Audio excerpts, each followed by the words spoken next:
This is a continuation in our series of classes on intrinsic motivation throughout the sages, throughout the Gemaras, the Psukim, the actual sources for development of children in the Torah and how we are supposed to teach them. And it is up for us to determine how to apply these sources bisman hazeh, but it's crucial to actually go back to these sources and understand what Hashem tells us about education. And a lot of what I thought to be true, I'm now discovering is not so true. So that's why it's important to look at stuff inside. What we're now going to see is a Gemara in Kesubos. And the reason why we're jumping to the Gemara in Kesubos as opposed to continuing with the one in Baba Basra is because the Marsha in the Gemara in Baba Basra explains that when the Gemara jumps on to assume that it's obvious that you're hitting our kid, it's obvious when you hit your kid, as we left off with the last class, as the Gemara in Baba Basra states. The Marsha explains that that Gemara is a continuation of an idea in the Gemara in Kesubos, and we're going to look at that inside. Try to notice the differences about the Gemara and what the Rambam actually brings as halacha l'maisa. I'm curious to see if anyone's going to pick up on the differences, specifically what the Rambam did not bring. Okay, because it's very important to understand what the Rambam did not bring. So let's see this inside. This is the Gemara Kesubos Daf Nun. I have it open to the place like a professional. I'm getting better and better at this. So I'm going to move a little bit closer, distant. Okay, so now we are in the Gemara in Baba Basra, and this is Daf Nun. Here we go. We found it. Amar Rav Yitzchak. Be'usha hiskinu, in a place called Usha, they were misakin. Sheyiyeh adam misgalgel im benoi at shteim esrei shana. That a person should joke around with his son until he turns 12 years old. Mikan ve'elech, after he hits 12, yored imoy lechayev. You have to descend with him to his life. So this means, I'll give you my explanation, we'll see it inside Rashi. They were misakin. First, we have to understand what was happening before the takana, when they had to make this takana. But it seems, the takana seems to be that Adam should be misgalgal. The word gal is a pile or a wave. So misgalgal means to roll. It could also be misgalgal, I think means to roll. You should roll around, you should flow with your son, like a gal, like a wave. You should flow, something that circles, something that just like flows. Roll and flow with your son until he's 12 years old, and then you should get serious. We'll see Rashi's in a second. Actually, let's jump to Rashi right now. What does it mean to roll with your son? To flow with your son and then get serious. Can I find it like this? Let me find it. It's a little bit further down. Here we go. Megalgal im benoi, im misarev mililmoid. If he refuses to learn Torah, you should be megalgal. You should roll with him. Yegalgal imoi benachas, kamli, ubdevarim rakim, and with kind words, soft-spoken words. Soft-spoken words and calmly. That is how you should relate to your son before he is 12 years old if he does not want to learn Torah. And that was a takana they made in Usha. And I'm wondering what exactly took place before that takana. Okay, so let's continue. I just lost the place here. You should be misgalglim benoi. Okay, Ini, is this really true? Is that really true, man? That you should just let him chill? V'ha, Amr le Rav Shmuel Bar Shilas. Rav said to Rav Shmuel Bar Shilas, Batzir mi Bar Shis, a student less than the age of 6, lo takbil, you should not accept him as a student. Bar Shis, when he turns 6, kabil, you should accept him. V'safei le Torah, and you should stuff him up like an ox. So that's a question. You're telling me that you have to wait until 12 years old until you start getting serious with your kid and you should speak quietly and calmly? This holy tzaddik, who is a melamed, a very famous and awesome melamed, said that you have to stuff up your kids when they're 6 years old with Torah, which seems to imply that it's against their will. That's something that's intense, not with nachas, not chilling and flowing and playing around with your kid before he's 12. How do we reconcile these two ideas? Answers in Safile Keturah, yes, you do have to stuff up your kid like an ox. You stuff him up with Torah. Miu, however, Einu Yored Imoy Lechayev, you do not descend into his life. You do not punish him harshly ad la'achar 12 shana, until he hits 12 years old and he's still refusing to learn. So this Gemara needs to be understood. Let's see some Rashis. What does it mean, Safila Keturah? You stuff him up like an ox. And then we're going to go back to the other Gemara in, I'm sorry, I keep losing it over here, in Baba Basra to really reconcile here. Safila Keturah, here we go. I got it here. I'm looking at my screen. Finger. Halitehu Torah kishur. You have to feed him, force feed him Torah like an ox. Sha'ata malitoy va'oivso. You put a muzzle on him and you force feed him food. That's what it means. You have to force feed this kid food. You have to force feed this kid Torah. While I get this other Gemara, there's a concept called ZPD. The ZPD is the zone of proximal development. This is a term coined by Vygotsky, who was a Russian psychologist who talked about these things.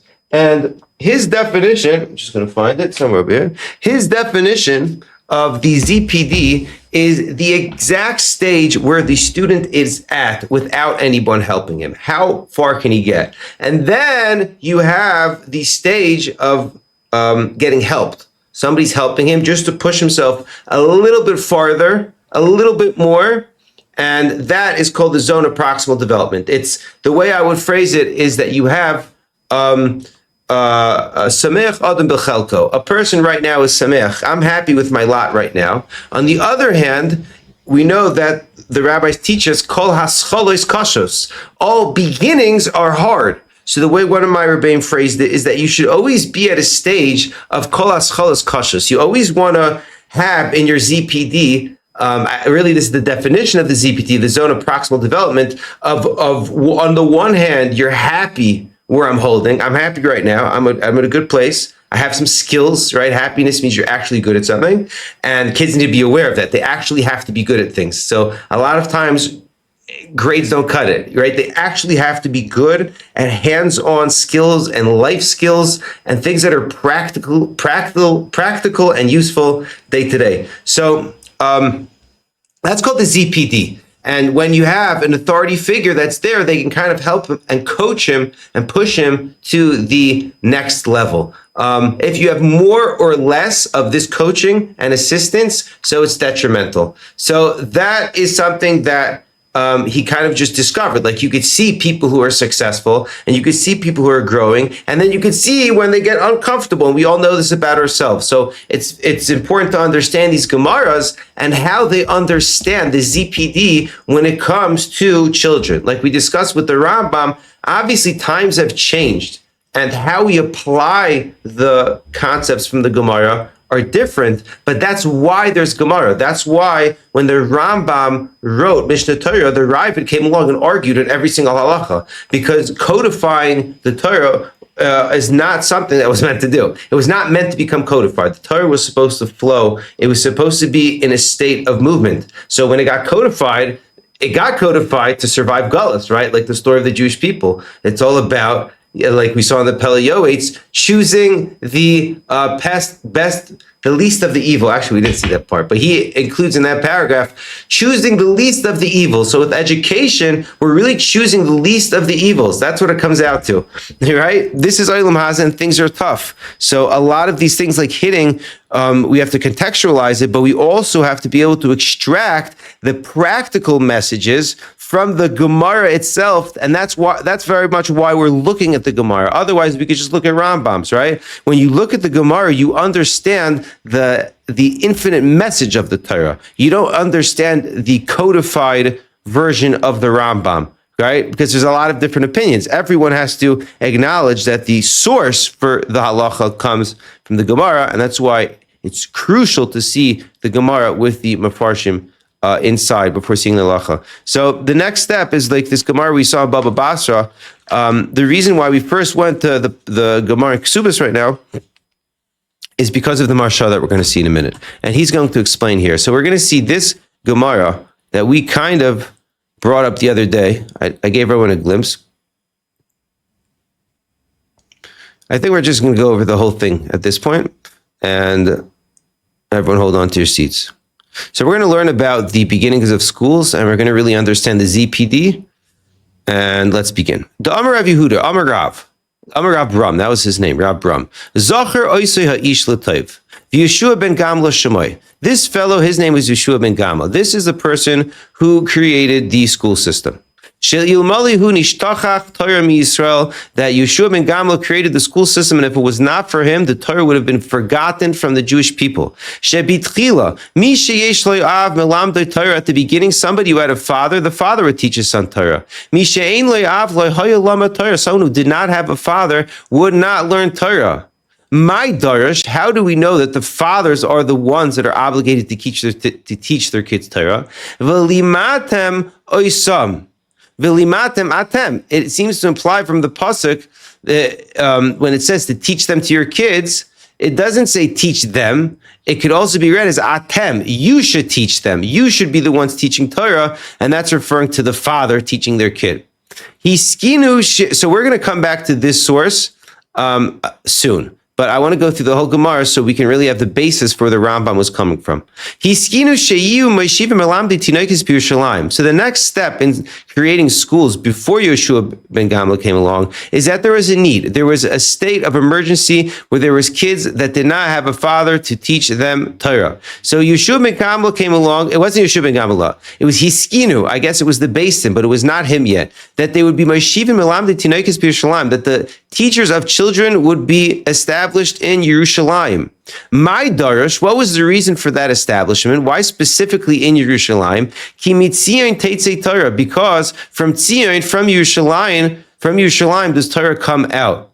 Interesting that the second step, again, we see the same message of we're trying to do the least of the evil. So if they're not getting the influence of their father from the family system, the least they could have is going to the Beis HaMikdash and being influenced externally, seeing something bigger than them, seeing a big picture. So the least that they could have there was from Yerushalayim. Unbelievable. I think that's really the pshat.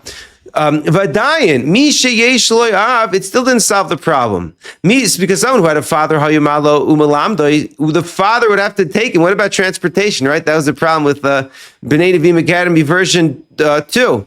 Version 1, what version are we at this point? I'm not sure. But if the transportation's tough, a lot of people can't cut transportation. So it was a problem back in the day. The way they had to get the Yeshua ben Gamla, he first failed at transportation. That actually makes me feel a lot better. Someone who did not have a father would not go up to Yerushalayim because of the transportation. So the second school system failed because of transportation. Wow, think about that. So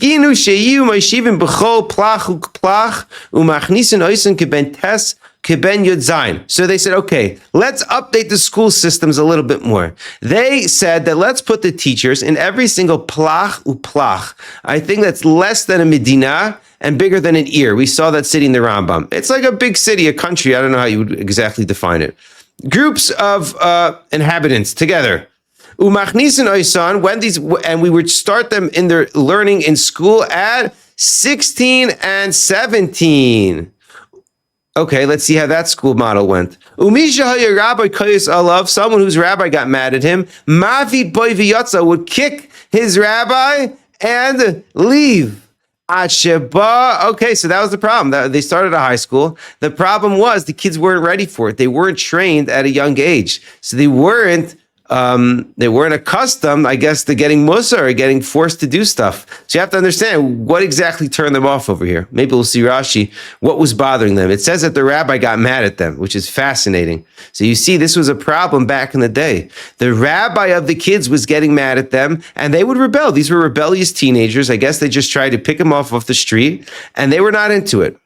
So, at Sheba Yeshua ben Gamla, comes Yeshua ben Gamla, v'tikon sheyu meshivim melamdei tinoikis b'chol medina. He was misak, and he enacted that they should establish teachers of children in every single country, ubechol ir v'ir, in every single city. Umachnisin oisan keben sheish, keben sheva, and he also enacted that they would start learning at 6 and 7. That was the structure of his establishment, 6 and 7, and much more localized.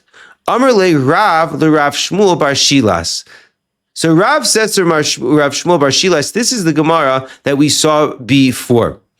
Ad shis loy takbil, from up until 6, do not accept the student. Mikan ve'elech kabil ve'as ve'la ketara, the same Gemara, and then after 6, stuff him like an ox.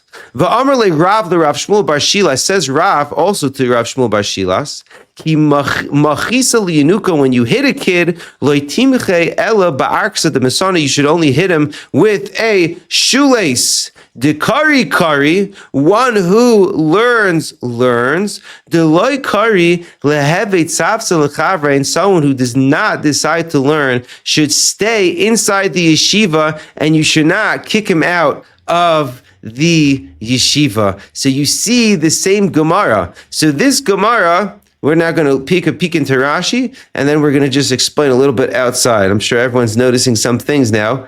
What did the Rambam leave out? That's the pop quiz. What did the Rambam leave out from this Gemara? I ask the people who are watching this. What does it mean that, let's just see all the Rashis. A father is obligated to teach your kids Torah. At least nowadays, we should at least know that it's a mitzvah. Plach, harbe medinas beplach echad.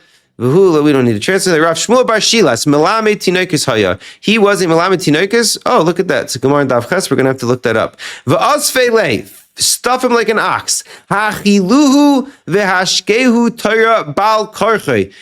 Wow, feed him and drink him Torah against his will. Kishor shenoisnin olav oil al tzavaroi. Just like an ox that you put a yoke on his neck.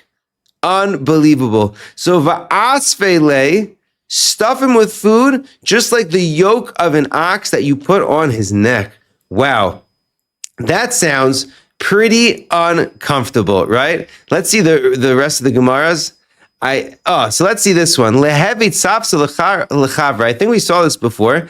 You are not obligated to continue to punish this kid who's not listening. Yeah, we saw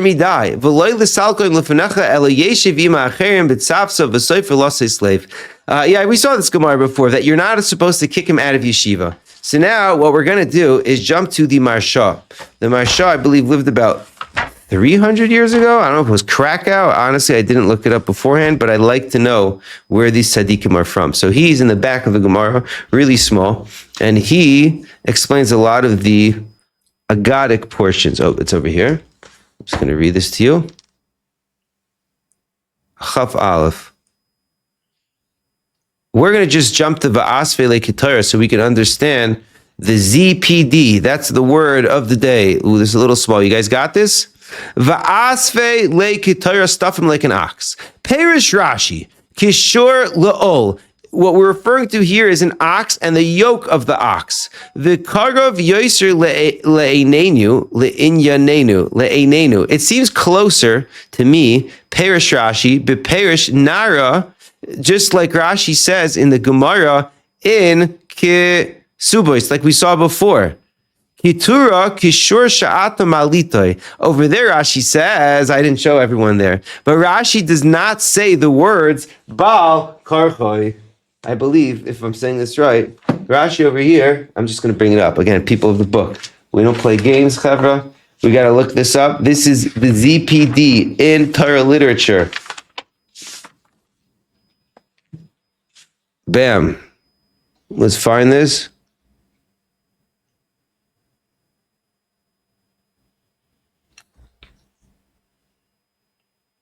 Haliteu Torah kishor sha'ata malitoy v'ovsoy machal. Haliteu, that really means to force feed.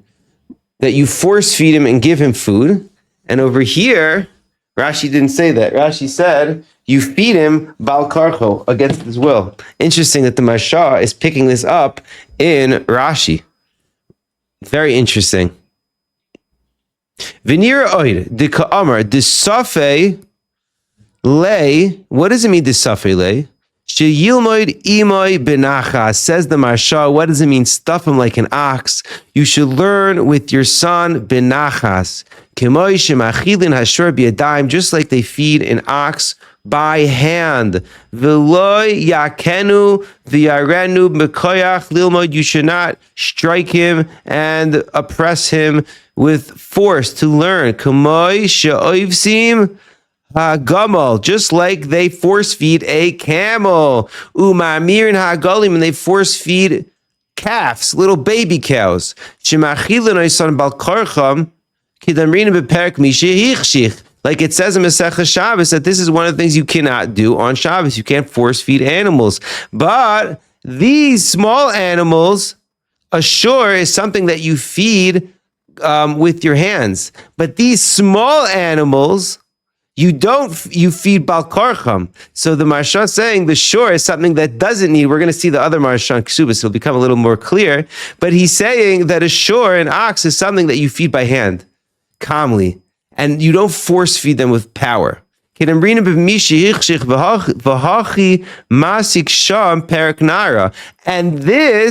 is where the Perek Nara, the Gemara in Ksubas, starts from. This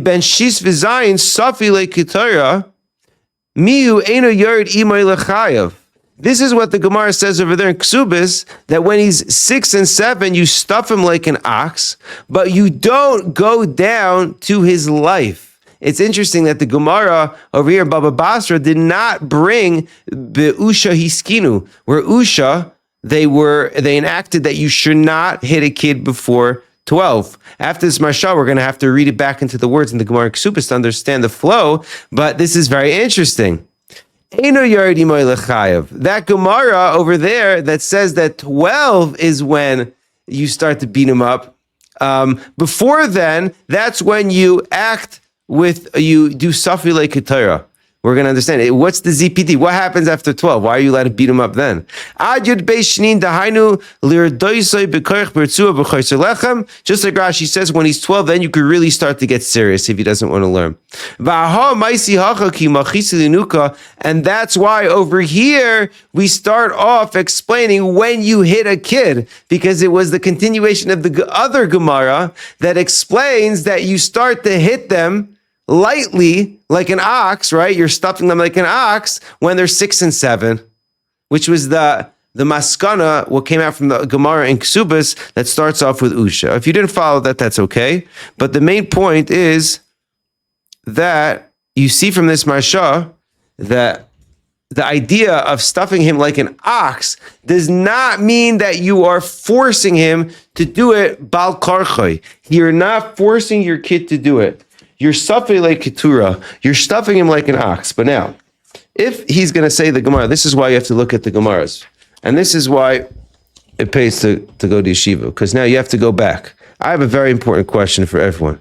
Anyone who's following me so far is going to follow the flow of this Gemara. We had a question. Again, Usha, in this place called Usha, they're like, you know what? We have a big problem. We got a big problem over here. Fathers are being too tough with their kids. So you know what, guys?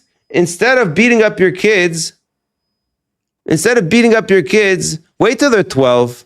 Be megalgal with them. Chill with them. I'm just trying to find it. Here we go. Chill out with your kids. So now I have a question for you. The Gemara says, what? I should chill out with my kids until they're 12? We had the same statement of Shmuel Bar Shilas. He says, what do you mean? After 6, you take him in, and you stuff him like an ox, which implies that you're not being megalgil with him. It implies that it's something that's difficult, right? So now, according to the Maharsha, that says you're feeding him benachas. How's he going to learn the Gemara? Chevra, do you hear this question over here? This is a really important aspect of this Gemara that's going to clarify. Again, we're going for the ZPD. What is the Torah's view on the zone of proximal development in a child? How far should we push them out of their comfort level? How much support should we give them? So this is the answer. Because the Marsha is saying you're feeding them benachas, but you see the Gemara is saying, what do you mean? V'safei leiki Torah. How could you say that you're megalgal with him? Like Rashi said before, with soft words and soft speech. We're talking about stuffing him like an ox. According to the Marsha, stuffing him like an ox is also soft. So what do you see from here? What's the answer? So let's first see the answer of the Gemara. How is the Marsha going to learn the answer of the Gemara? So in Safi Leiki Torah, yes, you do stuff him like an ox. However, you don't go down and hit him seriously until he is 12. So the answer of the Gemara is, yes, you are stuffing him like an ox. We're giving into the question. So what comes out is that, yes, you are stuffing him. What is the ZPD, according to the Marsha? Right? It doesn't seem like Rashi's saying that you're stuffing your kid against his will. You're feeding him benachas, you're giving it to him benachas, but there's also an aspect of doing it against his will. There's also an aspect, you're not being megalgil. There's no flow, right? A flow is something that just goes. You're just letting the kid go, right? There has to be a structure. There has to be, like Reb Elstein says, binyan and zriya, right? You have to have some sort of structure. It can't be completely free flowing over here. So you can't just be megalgil. You have to actually safi lekitar. You have to actually give him this food by hand. Let's just see the Marsha over here, just to be misakim the inyan, as they say, because he also references this idea. But again, this is really crucial to understand. What is the Torah's view on pushing our kids? How far should we push them out of their comfort zone? Again, that's a contextual question. How far did they push them out of their comfort zone? And how do we take these concepts and apply them nowadays to foster autonomous Torah learning? So let's see this Marsha. Do we see this? Am I going in circles? No. Yesh Lefarish, he says like this. Maybe I saw this before because I was just looking at it. He says like this. Ki ha'egel, a small calf, it's a little dark over there. Einoi mekabel, hamachal ki'im b'siyua. A small calf only eats food b'siyua mibailov, with help from his master. Just like it says in Masechah Shabbos. Le'inyan Shabbos. Ve'ein ma'mirin as ha'agolim. Avo ma'alitin. You're able to force feed them in a different type of way on Shabbos. When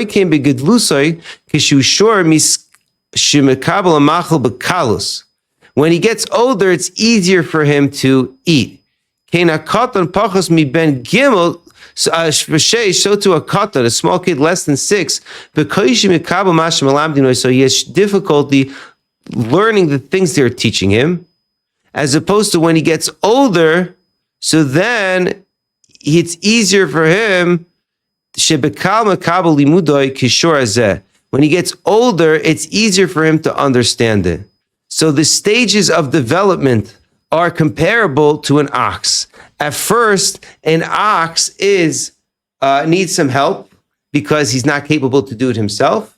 And then he gets older, and then it's much easier for him to understand. So that's pretty unbelievable. That's really the stages of development that were comparable to a baby ox, that you need to do it binachas at first. And there's an aspect of bal karcho also. When you're feeding that little baby, the baby doesn't have the brains and strength to eat it himself, right? But he's going to thank you later, because if he doesn't eat, he is going to die. So this is really the Jewish outlook of the zone of proximal development for our kids, that you have to be encouraging. Again, when we say forcing, that doesn't mean, you're actually, the metaphor of taking the food and stuffing it in his face. The way you want to force your kids is, again, like the klal and the pelayotes with education. You always want to go the route of the least evils. I want to know if anyone's following these classes. What didn't the Rambam bring in his Mishnah Torah? What halachas did he not bring? And what happened before Usha came along? How were fathers treating their kids that were less than 12? What was the situation where Usha lived? What was that like? And the Gemara in Baba Kama that says that the rabbis would get mad at their kids, and the kids would kick and fight and leave the school. What exactly did they do to those kids to condition them to be ready when they got older? So we're going to have to continue on our journey of discovering how to foster autonomous Torah learning in our generation, which is the most important part of bringing Mashiach, Umala Haaretz Deis Hashem, where the Torah is supposed to be experiential. And I'm glad you're joining me on this journey throughout these sources to fully understand how to adapt education to our children's needs. Bizman hazeh. Thank you very much. I hope you enjoy these classes, and we will continue analyzing these sources and going throughout the Judaic and scientific literature. Take care.